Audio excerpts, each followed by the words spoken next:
Hi there, welcome back to the archives. So I wanted to, we're going to revisit warriors, queens, and intellectuals, 36 great women before 1400s. So this is by the Great Debates, and it is presented, narrated, and researched by Professor Joyce E. Salisbury at the University of Wisconsin, Green Bay. Um, so today we're moving into finally the continent I love and adore.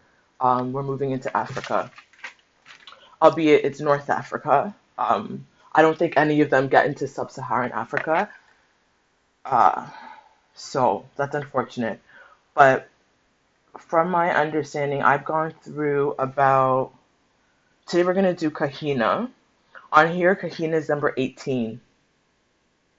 So I have a lot more to do. I still have 1, 2, 3, 4, 5, 6, 7, 8, 9, 10, 11. I have like 11 or so to do, and I don't see anyone on this list from sub-Saharan Africa. So, um, yeah, there's that, which is again, as a sub-Saharan African woman, as a West African woman, that's usually what happens, right? You get erased, your people get erased from history. So, uh, also, I think, do I need to do an introduction? Hi, if you're new to my channel, if you've never seen me before, I'm Dorothy Atakrajan. I am, like I said, I'm West African. I'm a Ghanaian Canadian, living in the Ottawa region here in Canada, which is the nation's capital.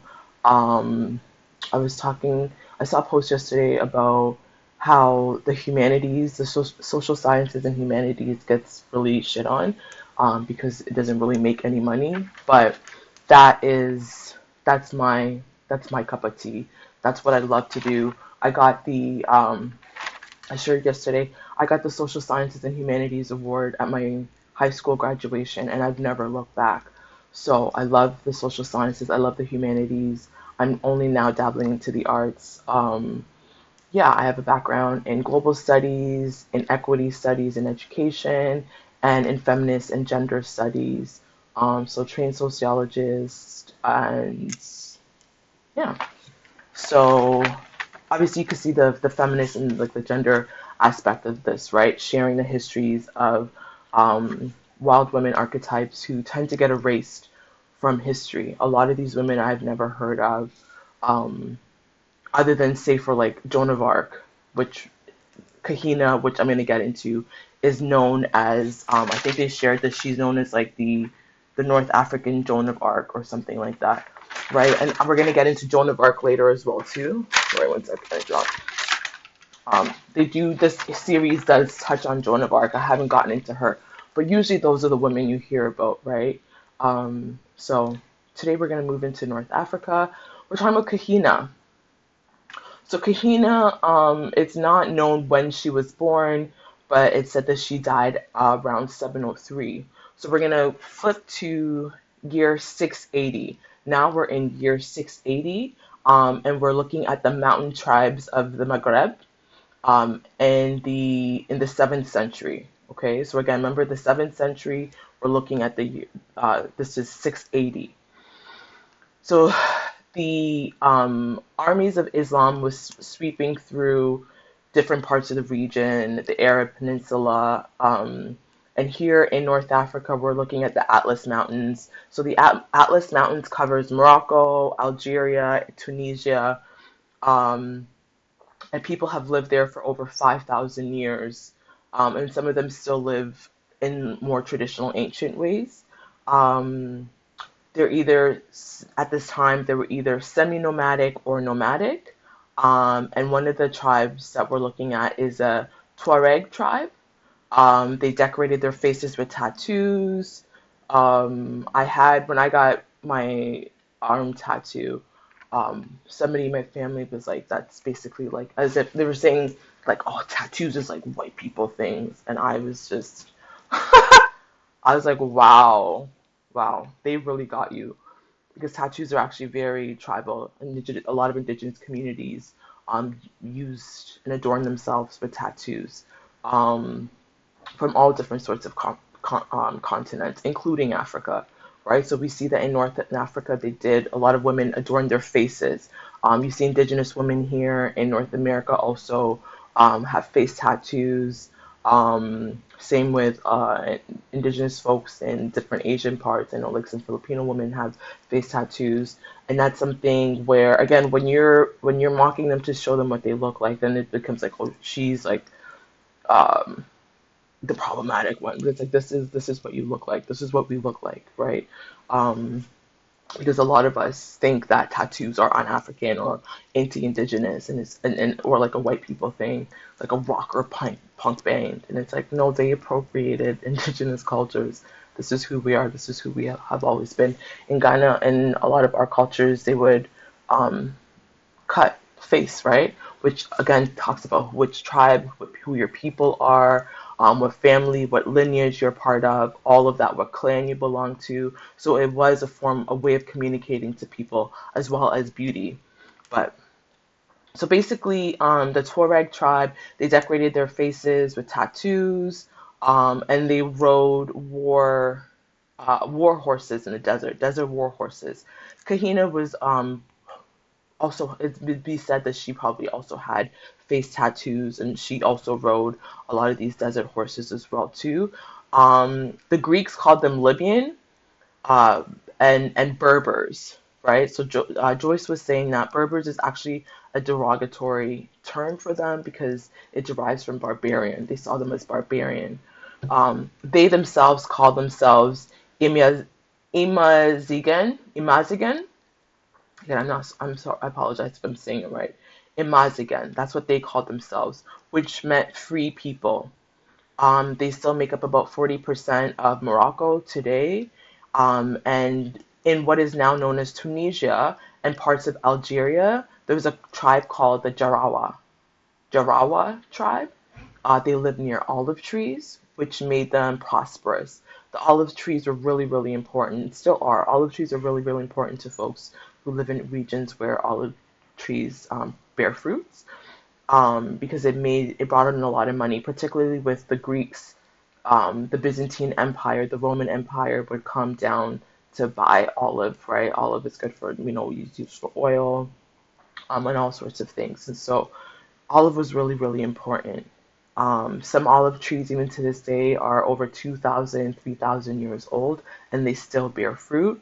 The thing that Joyce was saying, and we've known, is that olive trees take a really long time to produce olives, right? Sometimes you're looking about 12 years before you can get any fruit from the olive trees. It is slow growing, and destroying them wasn't done casually, is what Joyce said. Those are her words. Destroying olive trees were not done. It was not done casually, right? Which, if you see in places like Palestine, for instance, the Israelis do destroy um, olive trees casually, right? You see so many olive trees have been cut down and replaced by pine trees, which are brought in from Europe. And so, which is why people will say that, can you claim to be the indigenous people of this land if you are attacking the indigenous fruits that grow in this land and importing in outside species, right? So, anyways, back to this region. The Kahina was part of the Jarawa, Jarawa tribe. Her original name was probably Dia. Some people say that her name was actually Dia, but she's remembered as Kahina, which means sorceress or prophetess in Arabic. And so the reason she got this name is because the Jarawa tribe practiced quote unquote paganism, so traditional religions, they worship stones, and prophecy was really important for the tribe at this time. And she was one of the women who would have prophecies. Um, she would dance, and in her trance would see visions, and usually they were prophetic, right? And so for her, one of the so for basically for her, some people also say that Kahina was Jewish, um, because there's an island off of Tunisia that's called Jerba, the Jerba Island, and it has a huge Jewish community. The Jewish community there has been there for over 2,000 years. Dr. Joyce was saying that it said that they fled from Jerusalem and ended up on the coast of Tunisia. And so they would have intermingled with folks on the mainland. So there, some people say that she was a Jewish woman. Other people say she wasn't. She was Byzantine and or Berber. Um, Again, history, we're not sure, right? What we do know is that Kahina was opposed to outsiders coming in and moving into her area. Her where she was what is known now as Tunis, which is the capital of Tunisia, at that time was Carthage, and that was where she lived. And that at that time was ruled by the Byzantine Empire. If you remember from a few episodes ago, the Byzantine Empire were the Greeks in Europe, and they had spread, and their expansion reached all the way into parts of North Africa, right? So Kahina was a good middlewoman between the Byzantine Empire and the Berbers. Why? Because some people said that her father was actually of Byzantine ancestry. Her father, some people say because he had a Greek name, and so he was Greek while her mother was Berber. And Kahina herself had two sons, and one of her sons had a Byzantine father, and one of her sons had a Berber father. And so people said that she was really well placed to be a middlewoman between the two different sides, right? And so at that time, there was the as Islam was expanding, the North Africans were like, oh, there's a threat from outsiders that are coming, right? And so going back again, if you remember the episode I did on Aisha, Prophet Muhammad died in 632, right? So the Prophet Muhammad died in 632. By then, Islam was really well established in the Arabian Peninsula, right? So Islam was expanding. Umar took over power as a caliph in 634 and expanded. They took Syria and much more, and they moved around using camels. Camels in North Africa at that time wasn't as popular as it is now. It was when the Muslims came that they brought through the Jordan. I don't remember the type of camel they talked about, but camels became more popular when the Arab Muslims came in because the camels can their humps could store water for days. They could go 100 miles without any water. Their hooves, their paws, I don't know what it was called, but it basically didn't sink into the sand. They were really, really, really fast.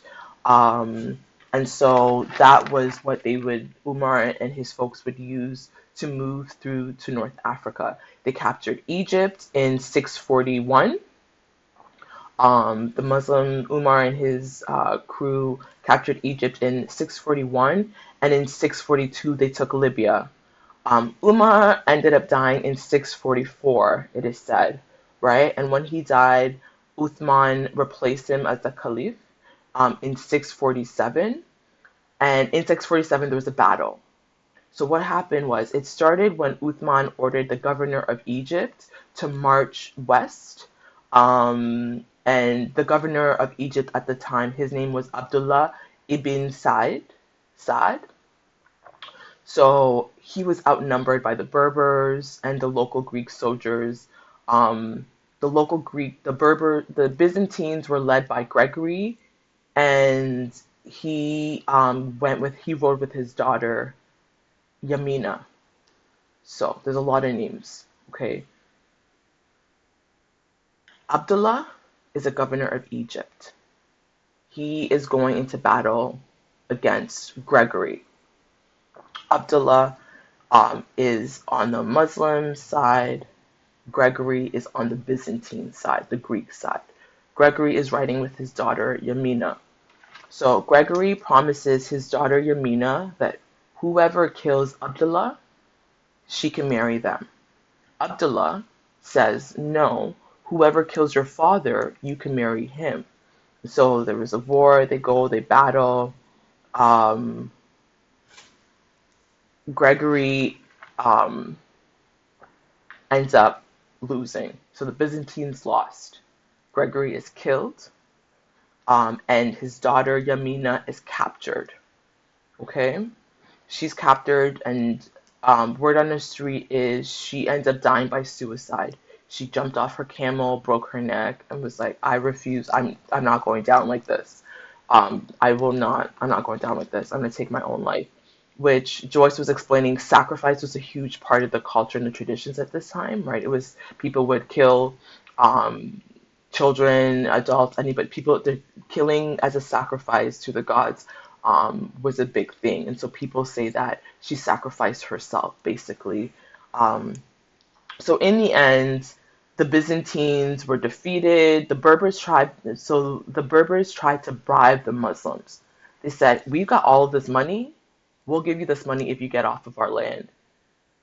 And Abdullah's army was like, the Muslims were like, "How did you guys get this money? Like, how are you so rich?" And they're like, "Our olive trees. We've been trading olives with the Europeans for money." And the Muslims are like, "Oh, the olive trees. We're going to be back for the olive trees. We want this wealth." And so they left, but the Berbers knew that they would be back, right? And so um, the Muslims took the offer, they left, but they returned in 656. Uthman um, was assassinated in Egypt. And so at this time, you have to remember this is also when Aisha is Aisha is supporting the Sunni groups. I might go back and do another one on Aisha because I didn't really get into like the Battle of the Camel, and that's really apparently really important in the division between Sunni and Shia Muslims, right? So at this time, Aisha was supporting the Sunni groups in the Battle of the Camel, which split the Sunni and the Shia Muslims. And in 669, the Arab general named Uqba ibn Nafi conquered the desert south of the Tunisian mountain. So Uqba built a mosque in Kairouan. There was a holy shrine. It took him 5 years to build it. And the Berbers eventually killed Uqba in 683.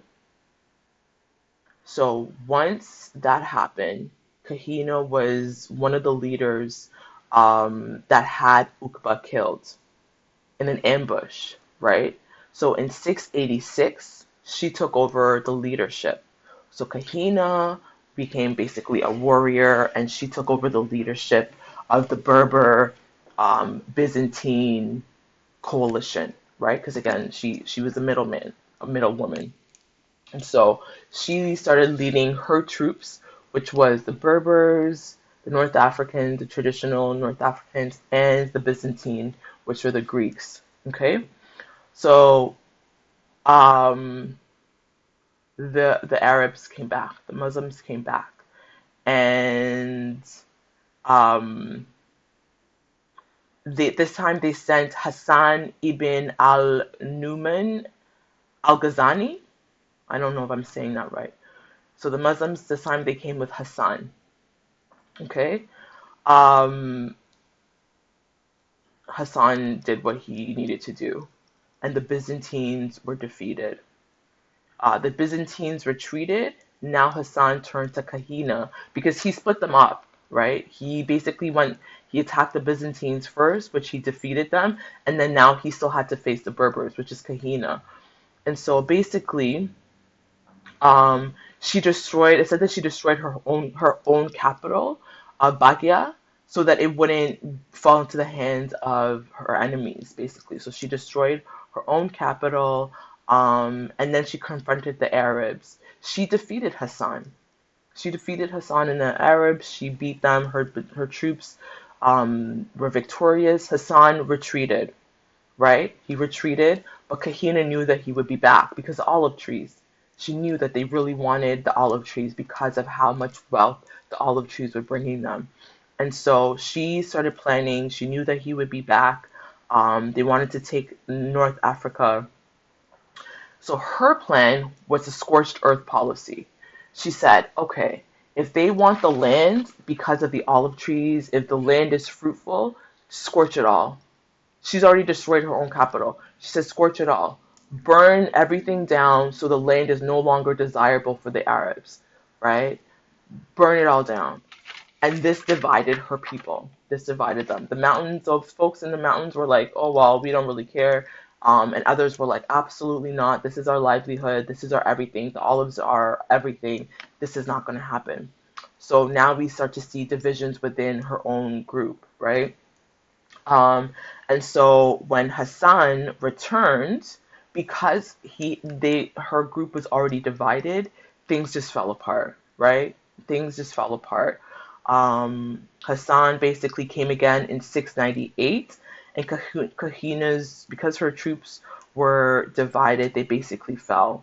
In 701, he engaged Kahina, and just before the battle, she had a prophecy.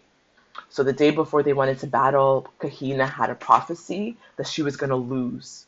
So she saw it already. I'm going to lose. She told her sons, her two sons, she said, I need you guys to just concede, convert to Islam, and go fight for their side. I don't want you fighting on our side because we're gonna lose, and I don't want you two to be killed. So her sons were like, okay, thank you for letting us know. They converted to Islam. They joined Hassan's army, and so said, so done. Kahina was killed. She was defeated. And basically that was that. So people said that she sacrificed herself. Again, sacrifice was a really big thing, so it was seen as a good thing that she did. She saved her sons and sacrificed herself. She did end up fleeing. She fled, but Hassan caught up with her and killed her. So again, he had her decapitated, and he brought her head to wherever to basically be like, here, look, I did what I said I would do. Kahina's been destroyed. She's no longer a threat, and the Muslims won.